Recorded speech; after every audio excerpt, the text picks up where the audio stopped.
Ini ada bentuk pemilikan bisnis.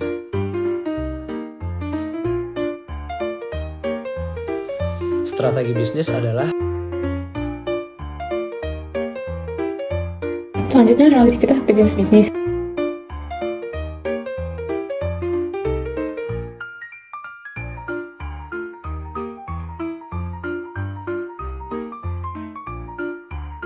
Perkenalkan, nama saya Muhammad Ferdi Alfi Asrofi.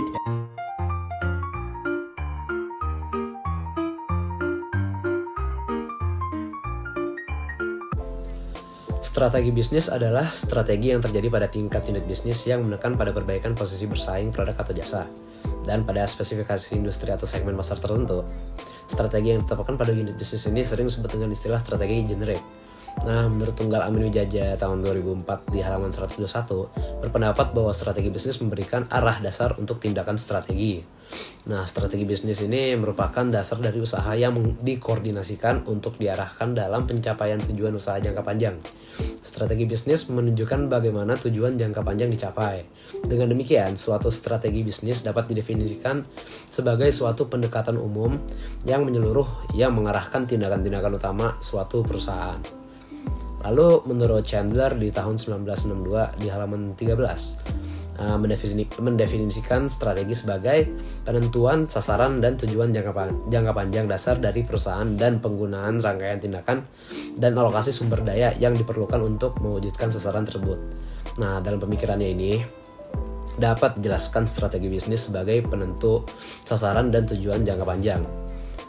Penggunaan tindakan dan alokasi sumber daya yang diperlukan untuk mencapai target. Nah, dia mendefinisikan struktur sebagai rancangan organisasi melalui di mana strategi itu ditetapkan. Nah, perubahan dalam strategi organisasi mengarah pada masalah administratif yang baru, di mana sebaliknya dan memerlukan struktur baru atau yang telah diperbarui untuk keberhasilan implementasi strategi-strategi baru. Selanjutnya adalah aktivitas bisnis. Yang pertama itu ada pemesanan dan pemrosesan. Dalam aktivitas bisnis, hal ini adalah hal yang berhubungan langsung dengan pengelolaan pesanan produk atau layanan. Nah, pemesanan ini sendiri adalah aktivitas di mana pelanggan mengajukan permintaan untuk membeli barang atau jasa dari bisnis. Pemesanan ini biasanya mencakup beberapa informasi seperti nama pelanggan, produk atau layanan yang diinginkan, jumlah yang dipesan, waktu pengiriman atau layanan, maupun metode pembayarannya.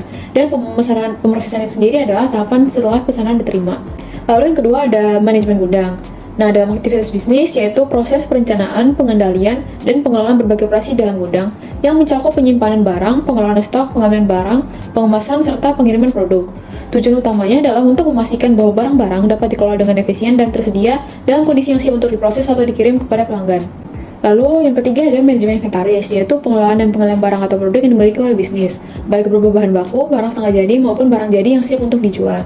Tujuan utamanya adalah untuk memastikan bahwa bisnis selalu memiliki stok yang cukup untuk memenuhi permintaan pelanggan tanpa harus menyimpan terlalu banyak inventaris yang bisa menyebabkan biaya tambahan.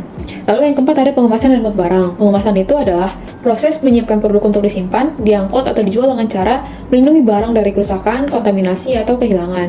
Pengemasan melibatkan pemilihan material dan desain kemasan yang sesuai dengan sifat produk serta tujuan pengirimannya. Nah, tujuannya adalah untuk melindungi produk, kemudian transportasi, branding pemasaran, dan hal-hal lainnya.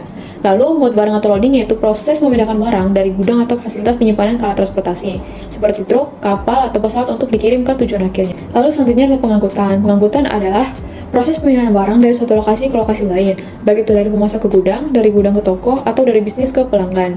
Pengangkutan berfungsi sebagai jembatan dalam rantai pasokan untuk memastikan bahwa barang dapat sampai ke tujuan dengan aman, tepat waktu, dan efisien. Selanjutnya adalah optimasi rute, yaitu proses untuk menentukan rute pengiriman atau distribusi yang paling efisien untuk memindahkan barang atau layanan dari satu lokasi ke lokasi lain. Tujuannya adalah untuk meminimalkan biaya, waktu, dan sumber daya yang dibutuhkan untuk transportasi, sekaligus memastikan pengiriman yang tepat waktu dan sesuai dengan kebutuhan pelanggan. Lalu yang ketujuh ada pengendalian aliran barang, yaitu hal yang sangat penting dilakukan dalam manajemen rantai pasokan atau supply chain management karena memastikan kelancaran operasional bisnis dan menjaga kepuasan pelanggan. Pengendalian ini mencakup perencanaan, pelaksanaan, dan pemantauan pergerakan barang agar proses produksi dan distribusi berjalan dengan optimal. Lalu yang kedelapan ada penggunaan teknologi. Nah, teknologi di sini digunakan dalam berbagai aspek bisnis, mulai dari produksi, manajemen sumber daya manusia, pemasaran, layanan pelanggan, hingga manajemen rantai pasokan. Tujuannya adalah untuk meningkatkan produktivitas, mengurangi biaya, memperbaiki layanan, serta menciptakan keunggulan kompetitif.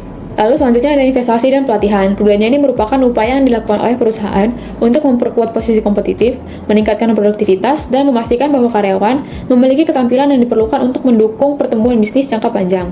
Dan yang terakhir ada strategi pemasaran logistik, yaitu pendekatan yang digunakan perusahaan untuk mempromosikan dan mengelola aktivitas logistik mereka sebagai bagian dari keseluruhan strategi pemasaran.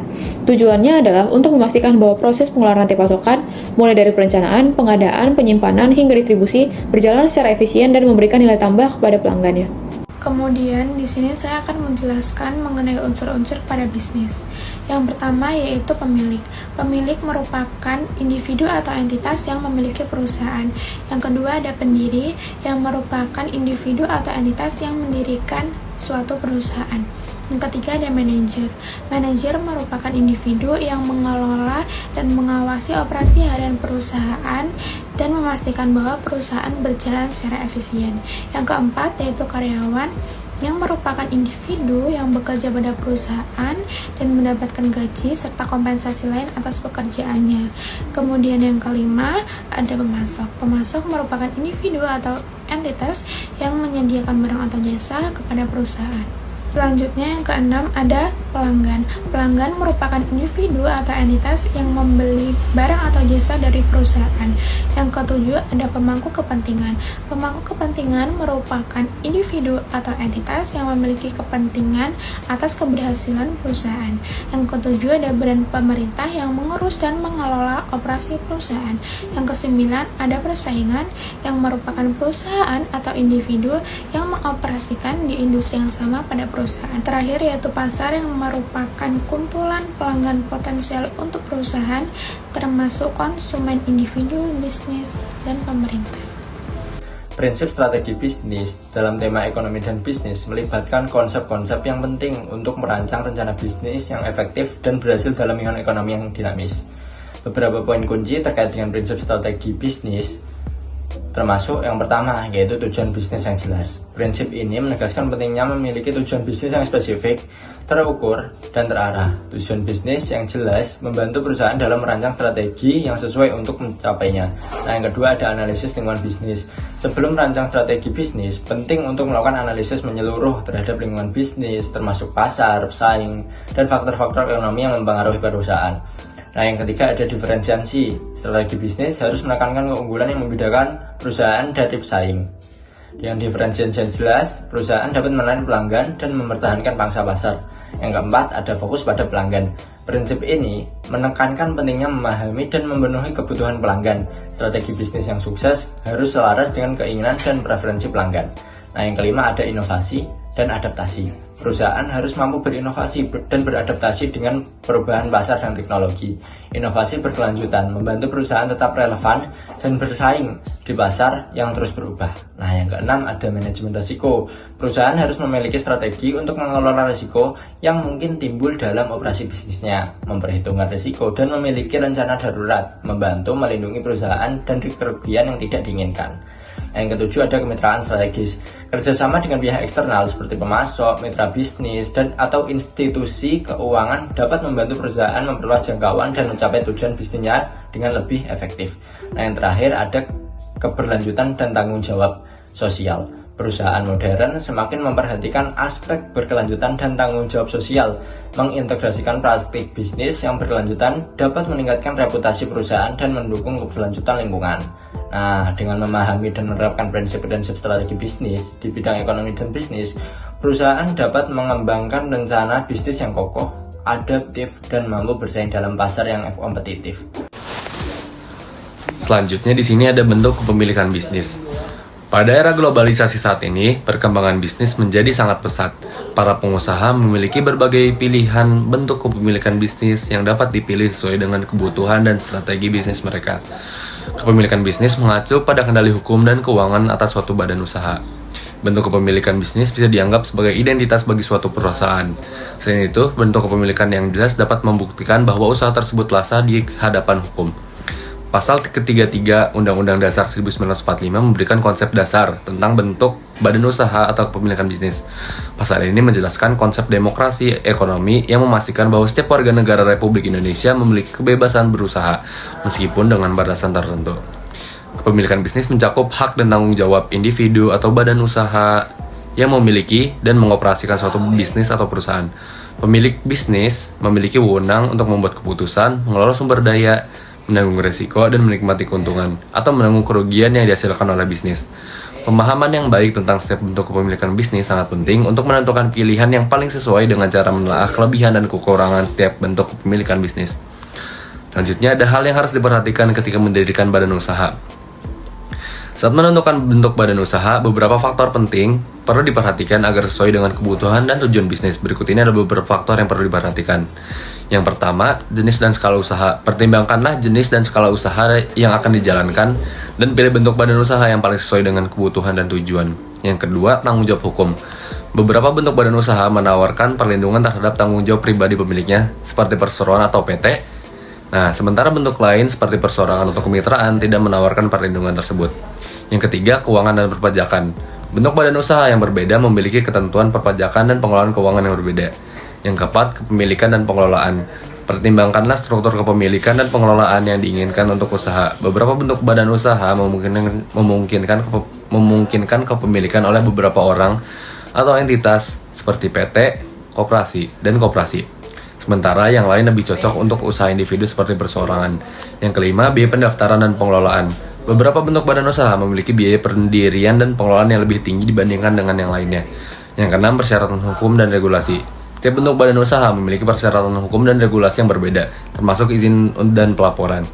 Yang ketujuh, fleksibilitas dan pertumbuhan. Pertimbangkanlah bentuk badan usaha yang memiliki fleksibilitas untuk beradaptasi dengan perubahan dan pertumbuhan bisnis di masa depan. Nah, di sini kemudian ada contoh beberapa bentuk kepemilikan bisnis. Yang pertama itu adalah perseorangan. Perusahaan perseorangan adalah badan usaha yang kepemilikannya dimiliki oleh satu orang. Individu dapat membuat badan usaha perseorangan tanpa izin dan tata cara tertentu. Semua orang bebas membuat bisnis personal tanpa adanya batasan untuk mendirikannya. Pada umumnya, perusahaan perseorangan bermodal kecil, terbatasnya jenis serta jumlah produksi, serta memiliki tenaga kerja atau buruh yang sedikit dan penggunaan alat produksi teknologi yang sederhana. Contoh perusahaan perseorangan seperti contohnya toko kelontong, pangkas rambut, warung kopi, dan lainnya. Kelebihannya itu, yang pertama, mudah untuk didirikan dan dibubarkan. Yang kedua, biaya administrasi rendah. Yang ketiga, pemilik memiliki kendali penuh atas bisnis. Nah, kekurangannya itu yang pertama, tanggung jawab tidak terbatas. Pemilik bertanggung jawab secara pribadi atas semua utang dan kewajiban bisnis. Yang kedua, sulit mendapatkan modal besar. Dan yang ketiga, keberlangsungan bisnis bergantung kepada pemilik.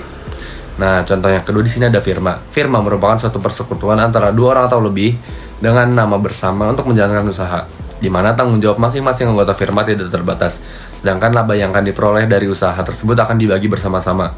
Demikian pula jika menderita kerugian, akan dipikul bersama-sama juga. Nah, kelebihannya itu yang pertama, membangun firma relatif mudah. Yang kedua, mempunyai modal yang besar karena gabungan uang para anggota. Yang ketiga, mempunyai keputusan bersama. Nah, kekurangannya di sini yang pertama itu, tanggung jawab pemilik tidak terbatas terhadap seluruh hutang perusahaan. Kekayaan pribadi menjadi jaminan bagi hutang-hutang firma. Yang kedua, kerugian yang disebabkan oleh seorang anggota harus ditanggung bersama-sama oleh anggota yang lainnya. Yang ketiga, kelangsungan perusahaan tidak menentu. Selanjutnya adalah persekutuan komanditer atau yang disingkat CV. Di dalam sebuah persekutuan komanditer akan terbagi menjadi dua sisi sekutu, yaitu sekutu aktif atau komplementer dan sekutu pasif, yaitu komanditer. Sekutu aktif atau komplementer adalah pihak yang memberikan modal sekaligus bertanggung jawab terhadap operasional bisnis. Ia berperan dalam memberikan ide, tenaga, dan setiap hal yang berurusan dengan bisnis. Sebaliknya, sekutu pasif atau komanditer adalah pihak yang hanya menyediakan modal dan aset untuk perkembangan bisnisnya. Mereka bertanggung jawab untuk menyediakan modal kepada sekutu aktif atau komplementer. Sedangkan untuk keuntungan, kedua belah pihak secara bersama-sama akan menetapkan ketentuan pembagian keuntungan berdasarkan perjanjian. Lalu untuk kelebihan dari persekutuan komanditer ini adalah 1. Manajemen perusahaan lebih besar. 2. Cenderung lebih mudah untuk mendapatkan pasokan modal usaha karena kredibilitas CV yang dianggap lebih baik oleh pihak kreditur. Lalu 3 adalah prospek perkembangan bisnis dinilai lebih tinggi dengan sistem pengelolaan yang lebih baik. Lalu 4, setiap bentuk resiko kerugian akan menjadi tanggung jawab bersama dengan sekutu lainnya. Lalu untuk kekurangan dari CV ini adalah setiap anggota aktif yang ada di dalam perusahaan memiliki tanggung jawab yang tidak terbatas. Lalu kelangsungan dan perkembangan bisnis cenderung tidak menentu. Lalu ketiga, modal yang sudah disetorkan akan sulit untuk diambil kembali. Lalu yang keempat, kemungkinan terjadi konflik antar pemilik modal. Selanjutnya adalah perseroan terbatas atau yang disingkat PT. Perseroan terbatas adalah organisasi bisnis yang memiliki badan hukum resmi untuk menjalankan usaha yang memiliki modal terdiri dari saham di mana pemiliknya memiliki sebagian saham dari perusahaan tersebut. Karena modal terdiri dari saham-saham yang dapat diperjualbelikan, perubahan kepemilikan perusahaan dapat dilakukan tanpa perlu membubarkan perusahaan. Di dalam PT, pemilik modal tidak harus memimpin perusahaan karena dapat menunjuk orang lain di luar pemilik modal untuk menjadi pemimpin. Kelebihan dari perseroan terbatas atau PT adalah 1. Tanggung jawab pemilik terbatas. 2. Mudah untuk menarik investor. Ketiga, keberlangsungan bisnis tidak bergantung pada pemilik individu. Lalu untuk kekurangan dari perseroan terbatas adalah 1. Proses pendirian yang lebih kompleks dan mahal. Lalu 2. Pengelolaan yang lebih rumit. Lalu ketiga, pajak yang dikenakan pada tingkat perusahaan dan dividen itu lebih besar. Lalu yang terakhir adalah koperasi. Koperasi adalah bisnis yang beranggotakan orang-orang atau badan hukum. Koperasi bertujuan untuk mensejahterakan anggotanya. Karakteristik utama koperasi yang membedakan dengan badan usaha lain adalah anggota koperasi memiliki identitas ganda. Identitas ganda yang dimaksud anggota koperasi merupakan pemilik sekaligus pengguna jasa koperasi. Kelebihannya, pengambilan keputusan secara demokratis, keuntungan distribusi kepada anggota-anggota koperasi. Lalu kelebihan ketiga, fokus pada kesejahteraan anggotanya. Selanjutnya adalah kekurangan dari koperasi. Kekurangan yang pertama adalah rendahnya kesadaran berkoperasi pada anggota, lalu memiliki daya saing yang lemah. Lalu ketiga, terbatasnya modal dan sulit untuk mendapatkan modal. Yang keempat, kurangnya kemampuan tenaga profesional dalam pengelolaan koperasi. Lalu yang kelima adalah konflik kepentingan dari anggota-anggota koperasi tersebut.